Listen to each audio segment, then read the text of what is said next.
मिलादुन नबी सल्लल्लाहु अलैहि वसल्लम मनाएं, दुखी परेशान इंसानियत की खिदमत करके। जी हाँ, अल मुस्तफ़ा फाउंडेशन पाकिस्तान और डोगर वेलफेयर ट्रस्ट के तहत 1 रबीउल अव्वल को मनीर आबाद में फ्री आई कैंप का इनाकाद किया गया, जिसमें सफ़ेद मोतिये के 11 मरीजों का मुफ्त ऑपरेशन किया गया।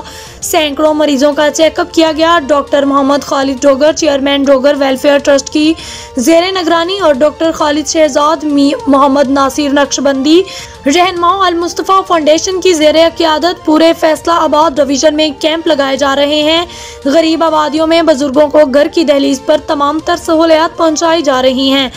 अल मुस्तफ़ा फाउंडेशन के रज़ाकार हर मरहले में सफ़ेद मोतिये के मरीजों को ढूंढकर इनकी मोहताजी ख़त्म कर रहे हैं।